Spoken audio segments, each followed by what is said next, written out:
Okay, you two. Hello again, Mr. Mellon back, and we're going to be reading a bit more of Slime today. So last time we left off with Ned and Slime getting revenge on those two horrible ice cream van owners who swindled him out of a lot of money, and not just Ned, but lots of the other children as well.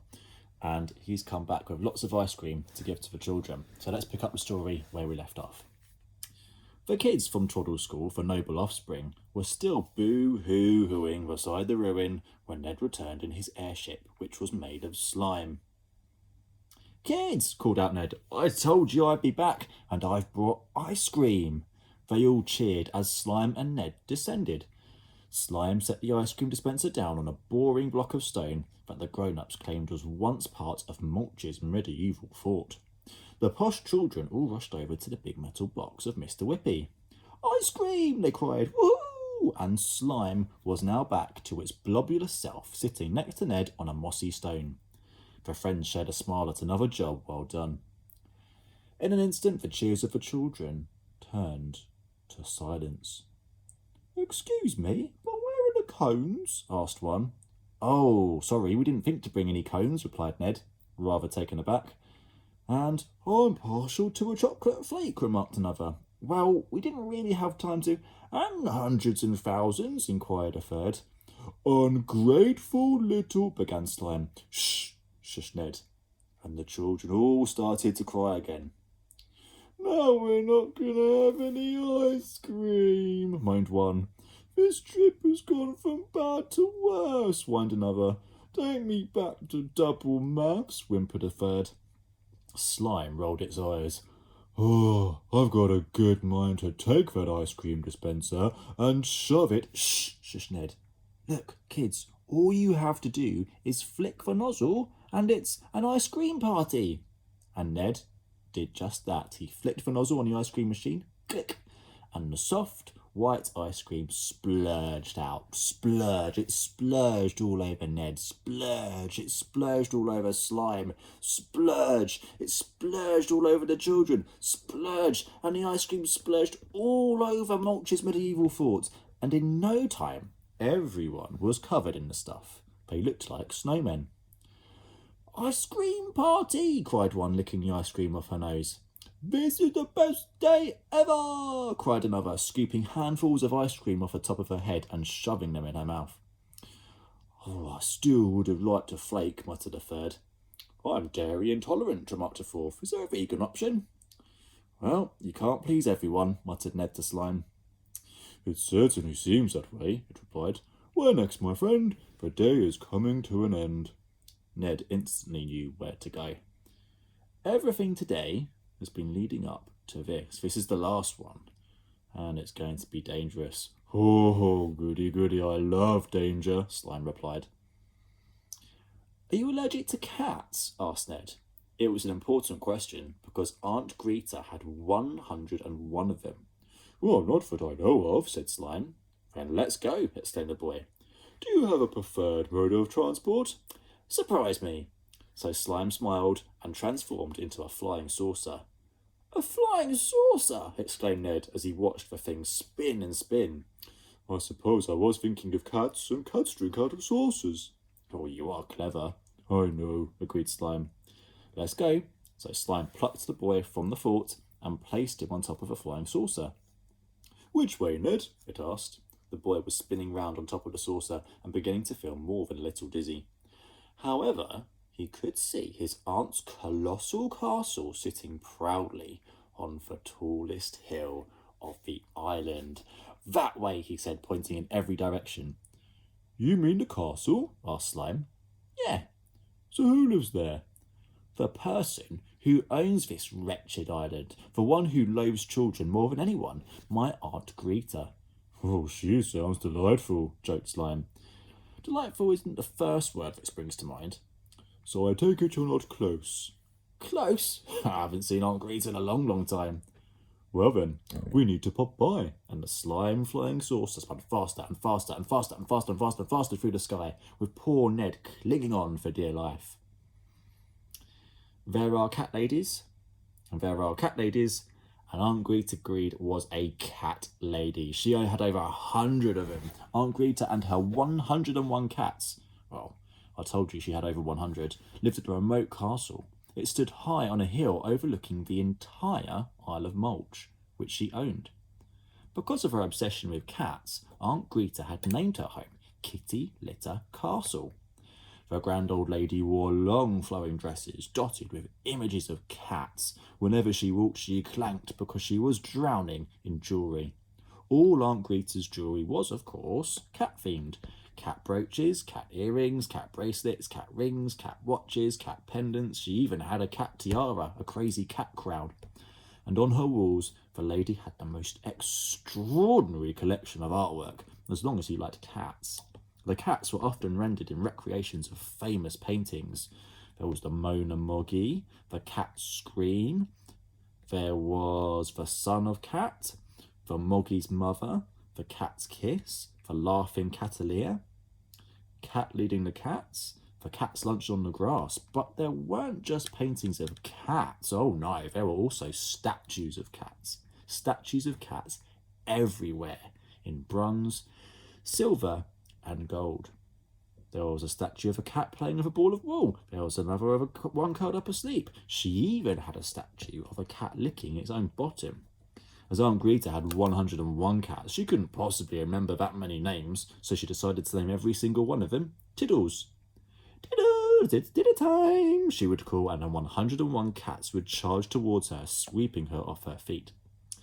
Cats were Aunt Greta's only friends. The lady didn't really like people, she didn't trust them. Even though Ned was her nephew, she never ever saw him, or her niece Jemima, or even her younger sister, their mother. That's because Greta had come into a large inheritance, lots of money from a long-lost family member. Millions upon millions upon millions. And Greed wasn't sharing a penny of it with anybody. There was even a huge sign outside the castle that read, "Trespassers will be eaten by cats."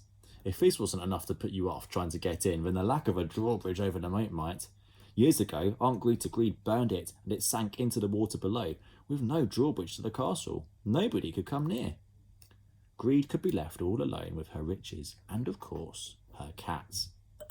These pampered creatures sported sparkling diamond-encrusted collars, devoured caviar, and slept on silk sheets in four-poster beds.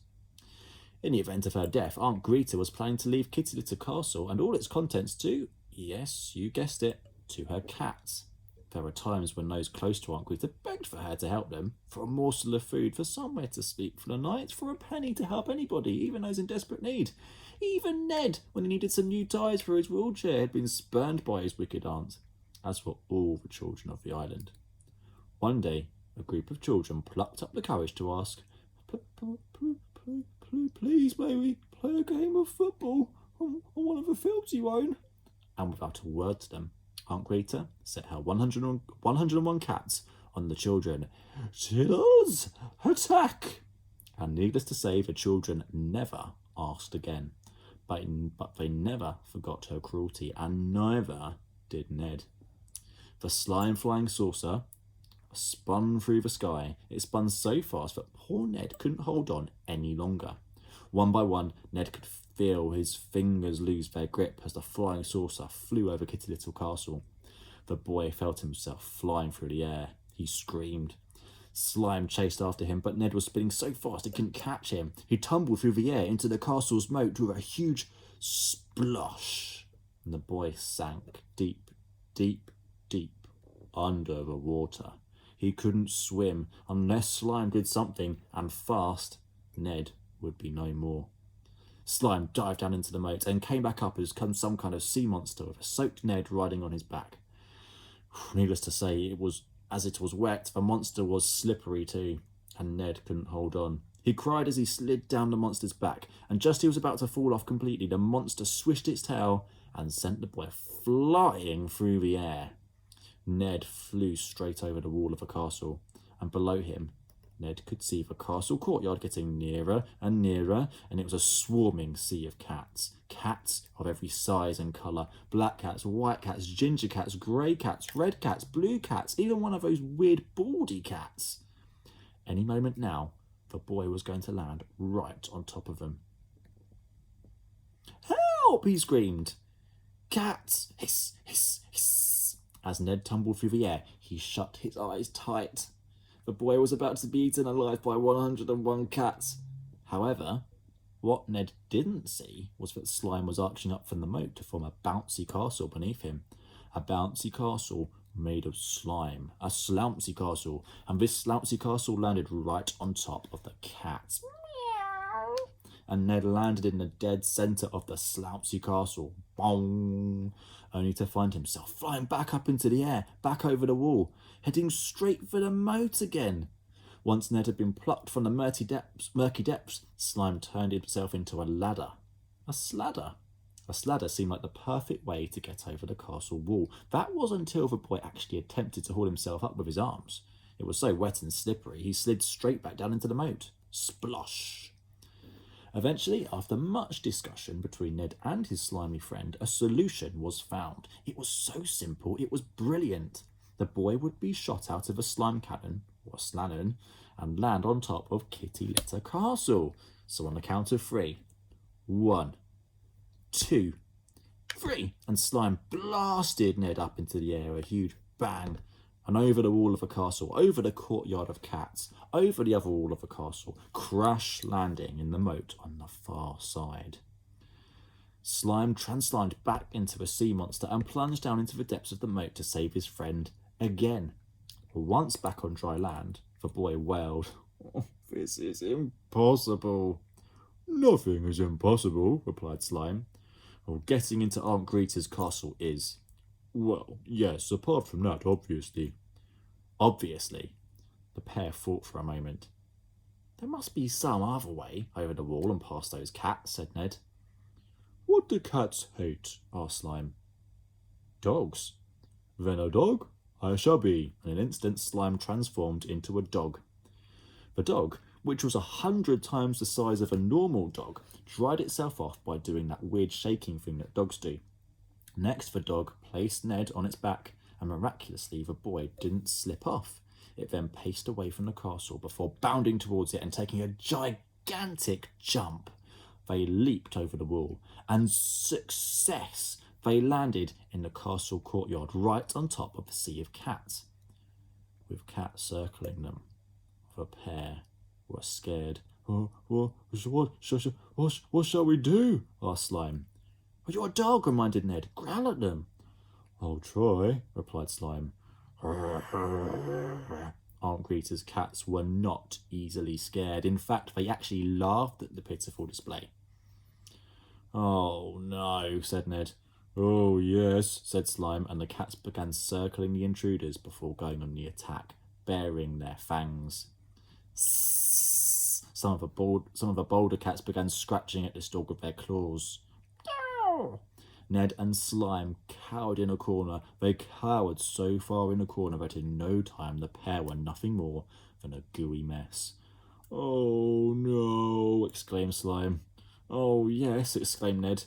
"It looks like the end." "It certainly does. There's just so many of them." "How many?" "Well, I can't count them all. They still keep moving around." Still, Aunt Greta's army of cats hissed and swiped with their claws. "They aren't scared of dogs. They must be something else they're frightened of," reasoned Ned. "But what?" The cats were pouring, nearing, and nearing. Stomp, stomp, stomp. "Water!" exclaimed the boy. "Of course," agreed Slime. "Slime, become a raging sea, right now." And Slime did just as his friend asked. In no time at all, the castle courtyard was sloshing with a slimy sea. The cats screamed. Ned was right. The cats were terrified of water. They were petrified. The monstrous moggies were now leaping onto anything floating on the surface of the slimy sea. Chairs, tables, other cats. Ned was body surfing on a wooden tray, spied an open window on the wall. "Through here, Slime," he called out. The boy slid through the window, and the sea of slime followed, pouring itself through the narrow frame. Inside the castle, The boy fell on the floor. Bonk! The slime poured on top of him. Yuck, said the boy. And then Ned looked around. He was inside the biggest room he'd ever been in his life. It was a picture of opulence, oil paintings, priceless antiques, crystal chandeliers hanging from the ceiling. It was a world away from the humble cottage where he lived. Who goes there? Demanded a voice. It was Ned's aunt, Greta Greed. The lady was standing right over them, dripping with jewels, and holding a particularly fearsome cat in her arms. We're going to leave it there for now. So we'll see what happens to Ned in the castle next time. So have a great evening, you two. Well done today, and I'll talk to you again very, very soon. Keep up the great work, and I hope you're all having a good time at home as much as you can. I'm hoping you're getting to do some fun stuff as well. Talk to you again very, very soon. Big well done again, and I'll look forward to coming back for another round of slime. Talk to you soon. Bye for now.